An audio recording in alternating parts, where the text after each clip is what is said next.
Bonjour et bienvenue sur netprof.fr. Aujourd'hui, on va parler de la notion des sous-réseaux, ce qu'on appelle en anglais subnetting. Et on va commencer par un petit rappel sur ce qu'on a vu dans le cours qui parle du protocole IP. Alors, on a dit que l'adresse IP est formée par 4 octets, n'est-ce pas? Chaque octet est formé par 8 bits. Et dans l'adresse IP, il y a deux parties. Une partie qui identifie le réseau et une autre partie qui identifie la machine de ce réseau. D'accord? Par exemple, ici, c'est la machine 15 du réseau 192.168.39. Mais on ne sait pas exactement où s'arrête la partie identificateur du réseau et d'où commence la partie qui identifie la machine. Pour cela, on a ajouté la notion de masque de réseau. C'est quoi le masque du réseau? Donc, du point de vue format, c'est une adresse IP, c'est-à-dire formée par 4 octets. Mais on va mettre des 1, on va mettre les bits à 1 s'il s'agit d'un identificateur de réseau. Et on va mettre les bits à 0 quand le bit correspondant appartient à l'ID de la machine. Par exemple, ici, on a 3 octets qui identifient le réseau. Donc on va mettre tous les bits du masque à 1. D'accord? Et on a un seul octet qui identifie la machine. Donc on va mettre un octet à 0. On obtient ainsi le masque 255, 255, 255, 0. D'accord? Donc en voyant le masque, on peut savoir où s'arrête l'identificateur du réseau et où commence l'identificateur de la machine. Alors le masque, on peut aussi le noter /24. Pourquoi 24? Parce qu'on a ici 8 bits à 1 fois 3. Donc 8 fois 3, c'est-à-dire 24. D'accord? Et on a dit qu'il y a deux adresses particulières. La première adresse s'appelle l'identificateur du réseau. Comment on obtient l'identificateur du réseau? C'est quand tous les bits qui identifient la machine sont à 0. Donc ça dépend combien on a de bits qui identifient la machine. Et quand tous les bits qui identifient la machine sont à 1, cette adresse s'appelle l'adresse de la diffusion de ce réseau. Ça veut dire quoi diffusion? C'est-à-dire si une machine veut envoyer un message à toutes les autres machines du même réseau IP, donc l'adresse IP destination dans le paquet sera D1 dans la partie qui identifie la machine. D'accord? Par exemple, dans ce cas, ce sera 192.168.39.255. Si on met tous ces bits à 1, on obtient 255. Voilà. Et on a dit qu'il y a par convention, on a défini trois classes. La classe A. Les adresses IP de la classe A varient de 1 jusqu'à 126, 3 fois 255. Alors dans la classe A, le masque correspond à 255.000. Pour un peu ordonner les choses, on a défini des masques pour les classes A, B et C. Par exemple, dans la classe A, l'identificateur du réseau sur combien d'octets? Sur un seul octet, d'accord, sur 8 bits. Et combien on a de réseaux? Alors, ça varie de 1 jusqu'à 126, donc on a 126 réseaux. Alors que l'identificateur de la machine, donc on a un très grand nombre, donc ça varie de 000 jusqu'à 3 fois 255 à multiplier par 126. Donc la classe A est réservée pour les réseaux de grande taille. La classe B, le masque, on a 16 bits à 1, 255, 255, 00, d'accord. Et pour la classe C, le masque est 3 fois 255. Donc la partie qui identifie la machine, c'est seulement le quatrième octet. Un octet varie de 0 jusqu'à 255. D'accord? Donc combien on a d'adresses IP valides pour les machines? En fait, on a 254. La première adresse, .0, elle identifie le réseau, comme on l'a déjà dit. Et la dernière adresse .255, c'est l'adresse de la diffusion. Donc ce qu'il nous reste, c'est 2.1 jusqu'à 254. Donc on a 254 adresses IP pour les machines. D'accord. Maintenant, on revient un peu sur ce qu'on a vu dans le cours qui parle du NAT. On a dit que l'Internet utilise les adresses IP publiques, n'est-ce pas? Et que ces adresses IP publiques, on les achète. Supposons qu'on a ici un fournisseur de services Internet qui va vendre des adresses IP à ses clients. Et ce client a besoin seulement de 4 adresses IP publiques. D'accord? Alors, en revenant aux classes ABC, donc la classe qui donne le moindre d'adresses IP par réseau, c'est la classe C. On a 254 adresses IP par réseau, n'est-ce pas? Donc, a priori, notre fournisseur de service va offrir à ce client, par exemple, 193.1.1.0 avec un masque /24, c'est-à-dire 3 fois 255 et puis .0. Donc, c'est une adresse IP publique de la classe C. D'accord? Combien on a d'adresses IP? On a dit qu'on a 254 adresses IP, n'est-ce pas? Mais notre client, il ne veut pas acheter 254 adresses IP. Il a besoin seulement de 4 adresses. Alors supposons qu'il va lui dire, d'accord, tu vas prendre 293.1.1.1 jusqu'à 193.1.1.4 avec le masque 24. Maintenant, qu'est-ce qui reste dans ce réseau? Il reste les adresses IP 2.5 jusqu'à 254, n'est-ce pas? Supposons que notre client veut aussi acheter 4 adresses IP. Est-ce qu'il peut lui vendre les adresses de 5 à 8 avec le masque /24? En fait, il ne peut pas. Pourquoi? Parce qu'il y aura un problème de routage ici. Le routeur, au niveau de ce FSI, quand il va recevoir un paquet dont l'adresse IP est 193, par exemple, .1.1.2, il y aura un conflit de routage. Est-ce que cette adresse appartient à ce réseau ou bien à ce réseau? Les deux réseaux ont le même identificateur. Les deux réseaux ont le même identificateur qui est 193.1.1.0. D'accord? Donc avec ce masque /24, ça ne marche pas comme ça. Il y a un problème de routage, un conflit de routage. On ne sait pas si le réseau 193.1.1 se trouve à droite ou bien à gauche. Bon, d'où la question, est-ce qu'on peut jouer sur le masque de telle façon à ce qu'on ne perd pas le reste des adresses IP?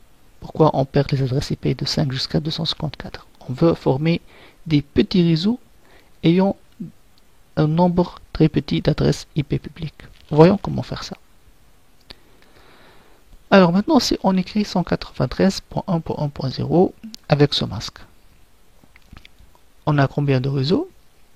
On a un seul réseau IP, n'est-ce pas? Qui est 193.1.1.0. Et la première adresse IP, c'est celle qui commence par 1. La dernière adresse qu'on peut attribuer à une machine, c'est .254. Et l'adresse de diffusion, c'est .255, n'est-ce pas? Écrivons ça en binaire. Donc on s'intéresse à la partie qui identifie la machine. Alors la partie qui identifie la machine est codée sur 8 bits. D'accord, donc ça c'est l'adresse du réseau et ça c'est l'adresse de la diffusion. D'accord, 8 bits à 1. Et au milieu, qu'est-ce qu'on a? On a sûrement une adresse IP qui commence ici par 0 et le reste est à 1. La première adresse qui commence ici, c'est .1. Et puis, avant l'adresse qui est avant celle-ci, c'est là où on a un 0 ici, et puis des 1 et la 0. D'accord? Après celle-ci, qu'est-ce qu'on a? Donc ici, on a tous les bits à 1. Donc la prochaine, on va mettre 1 à ce bit et puis des 0. et puis les autres adresses IP. Et bien sûr, il y a des adresses IP au milieu. Alors, qu'est-ce qu'on remarque? On remarque qu'il y a tous ces adresses IP. Le premier bit du dernier octet commence par 0. Alors que pour l'autre partie, le premier bit du quatrième octet commence par 1. Et on a dit que dans le masque, c'est quoi le masque? Le masque est utilisé pour identifier la partie qui identifie le réseau. Comme ça, on va mettre des 1 partout quand il s'agit de la partie qui identifie le réseau. Donc si on choisit un masque qui ne s'arrête pas à 193.1.1, mais on va ajouter un bit à 1. Alors le masque en fait, c'est on a 8.1, et puis 8.1, et puis 8.1. Ça c'est le masque d'origine. Maintenant si on ajoute ici un bit à 1, ça veut dire quoi? Ça veut dire que l'identificateur du réseau, il ne s'arrête pas à 24 bits, mais à 25 bits. Donc un réseau est identifié maintenant par 5 bits. Donc combien on a de réseaux? En fait on a 2 réseaux, n'est-ce pas? Parce que toutes les adresses IP de ce genre commencent par 0 et toutes les adresses IP ici commencent par 1. On appelle ça des sous-réseaux. Pourquoi sous-réseau? Parce que le réseau d'origine, avec le masque d'origine, on a un seul réseau. Donc en utilisant un bit, en jouant sur un bit du masque, maintenant on a 2 sous-réseaux. Alors le masque obtenu c'est 255, 255, 255, 128. Donc on obtient 2 sous-réseaux. Ça c'est l'adresse IP du premier sous-réseau. Et ça c'est l'adresse IP du deuxième sous-réseau. Pourquoi? Parce qu'on a dit, pour obtenir l'adresse IP d'un réseau, qu'est-ce qu'on fait? On met à 0 tous les bits qui identifient la machine. C'est ce qu'on a fait ici. Ce bit n'appartient plus à l'identificateur de la machine. Il appartient à l'identificateur du réseau. Et ça, c'est l'adresse de la diffusion du premier sous-réseau. Pourquoi? Parce qu'on a dit que l'adresse de diffusion est obtenue en mettant à 1 tous les bits de la partie qui identifie la machine. Bien sûr, ça c'est l'adresse IP de la diffusion du deuxième sous-réseau. Et ça c'est la première adresse IP du premier sous-réseau qu'on peut attribuer à une machine. Et celle-ci c'est l'adresse IP, c'est la dernière adresse IP qu'on peut attribuer à une machine du premier sous-réseau. Même chose pour le deuxième sous-réseau. Combien on a d'adresses IP par sous-réseau? En fait, ça c'est la première adresse IP qu'on peut donner. Donc c'est l'adresse .1. Et celle-ci, c'est l'adresse 126. Donc si vous faites la conversion en décimale, vous allez obtenir 126. Donc l'adresse de la diffusion du premier sous-réseau, c'est sûrement 127. Ce n'est plus 255, comme c'était le cas avec le masque d'origine. Donc, en jouant sur un bit, on a 2 sous-réseaux. Chaque sous-réseau contient 126 machines. Maintenant, si on va jouer sur 2 bits, on va appeler n le nombre de bits qu'on a changé de 0 à 1, dans le masque d'origine, bien sûr. D'accord? En faisant le même raisonnement, on va obtenir 4 sous-réseaux. Le premier sous-réseau, dans les 2 premiers bits, sont 0, 0, et puis 0, 1, 1, 0 et 1, 1. Donc on a 4 sous-réseaux. Dans chaque sous-réseau, on a 62 machines. D'accord? Il faut toujours éliminer l'adresse de la diffusion et l'adresse du premier et la première adresse qui identifie le sous-réseau. D'accord? Donc en faisant la même chose et en variant le n, donc avec n1, on a obtenu 2 sous-réseaux, dans chaque sous-réseau 126 machines. n2, on a obtenu 4 sous-réseaux avec 62 adresses IP valides par sous-réseau. Quand je dis valide, c'est-à-dire qu'on peut attribuer à une machine. Jusqu'à ce que n vaut 6, donc le masque c'est 3 fois 255 et puis 252, on obtient 64 ce réseau et seulement 2 machines par ce réseau. D'accord, donc qu'est-ce que vous remarquez? Quand n augmente, le nombre de ce réseau augmente, mais le nombre de machines par ce réseau diminue. Alors, il y a une formule par laquelle on peut calculer le nombre de machines par ce réseau en fonction de n. Donc c'est en faisant 2 à la puissance 8 moins n moins 2. Pourquoi 8? Parce que dans le masque d'origine, on avait 8 bits à 0. Donc ça c'est dans le cas de la classe C. D'accord? 8 moins n, ça représente le nombre de bits sur lesquels on va coder la machine. Donc 2 à la puissance 8, c'est le nombre de combinaisons qu'on peut faire. Et puis moins 2, pourquoi moins 2? Parce qu'on élimine l'adresse qui identifie le réseau et l'adresse de la diffusion de ce réseau. D'accord? Bien sûr, dans le cas de la classe B, on va faire 2 à la puissance 16 moins n. Pourquoi? Parce que la classe B a 16 bits à 0. Pour la classe A, donc c'est 2 à la puissance 24 moins n. Maintenant, la formule pour calculer le nombre de ce réseau, c'est tout simplement 2 à la puissance n. Mais attention, ça c'est en suivant la norme RFC 1878. Ça veut dire quoi, 1878? En fait, si vous remarquez, en jouant sur le masque ici, ça c'est le masque d'origine, et ça, n égale à 2. Donc on obtient 4 sur réseau. D'accord? Qu'est-ce qu'on remarque? On remarque que l'identificateur du réseau d'origine, c'est le même identificateur du sous-réseau, du premier sous-réseau. N'est-ce pas? Et l'adresse de diffusion avec le masque d'origine, c'est la même adresse de diffusion de quatrième sous-réseau. Alors, les anciens routeurs ne savent pas différencier entre le réseau d'origine et ces deux sous-réseaux, 1 et 4. C'est pourquoi l'ancien RFC 950 disait que le nombre de ce réseau, c'est 2 à la puissance n-2. C'est-à-dire que dans l'ancien RFC, on dit que on va considérer seulement le sous-réseau 2 et 3. Les deux sous-réseaux 1 et 4 ne seront pas considérés.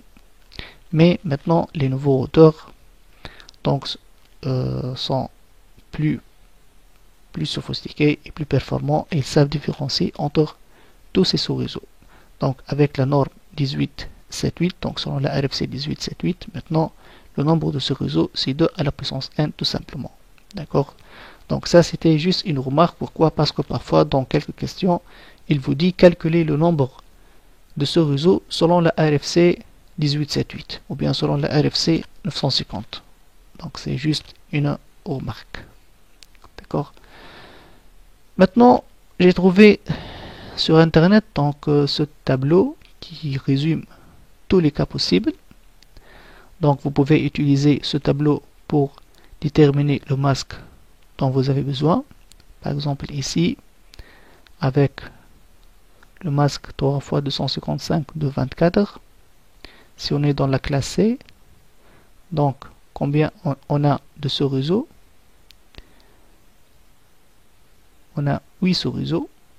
La classe C donne 8 sous-réseaux. Et combien de machines par ce réseau? 30.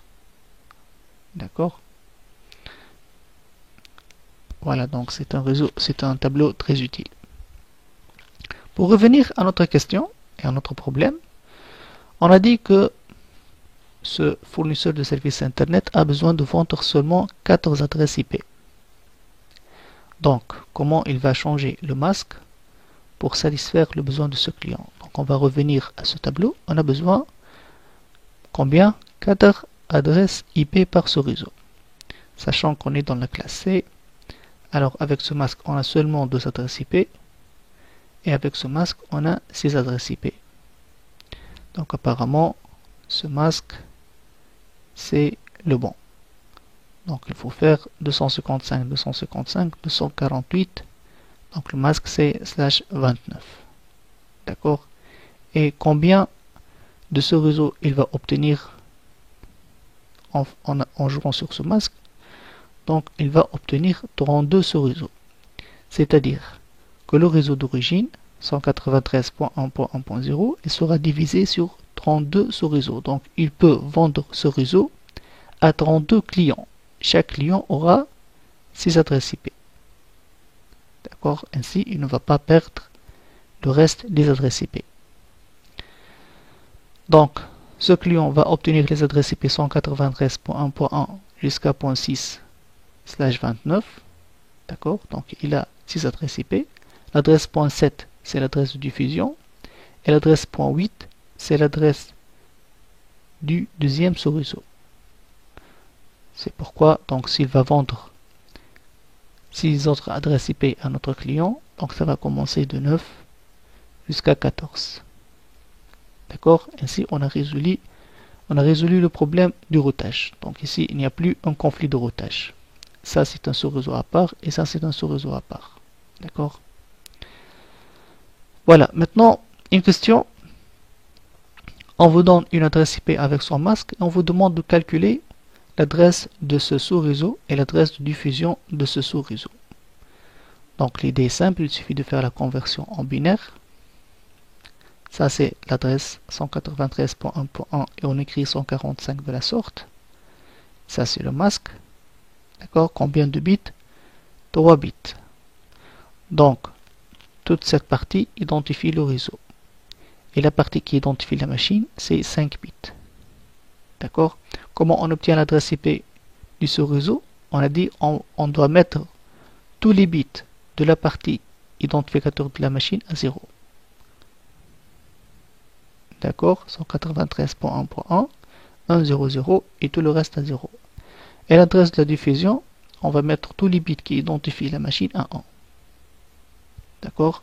En faisant la conversion en décimale, on obtient donc, ça c'est l'adresse du sous-réseau, c'est 128, et ça l'adresse de la diffusion de ce sous-réseau. Donc c'est la machine, l'adresse IP 145, elle se trouve au milieu. D'accord? Ça c'est l'identificateur du sous-réseau, et ça c'est l'identificateur de la diffusion de ce sous-réseau. D'accord? Vous pouvez aussi appliquer la règle qui dit que l'identificateur du sous-réseau, il suffit de faire un et logique entre l'adresse IP, bien sûr en binaire, et le masque. Donc en faisant un et logique, et l'adresse de la diffusion, donc on fait un ou logique entre l'adresse IP et l'inverse du masque. Donc ça, ce sont deux règles pour vérifier le résultat.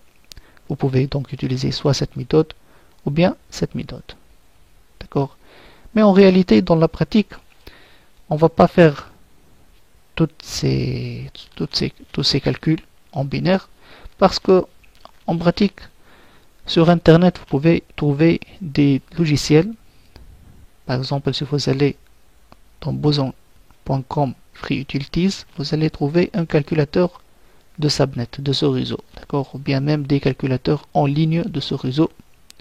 Donc, juste vous donnez l'adresse IP, vous donnez le masque, et puis le logiciel va vous donner les adresses IP des machines, l'adresse IP de ce réseau et l'adresse IP de la diffusion automatiquement. Donc ça, c'est un logiciel qui vous facilite donc le calcul et aussi pour vérifier si vous avez fait une faute ou bien non.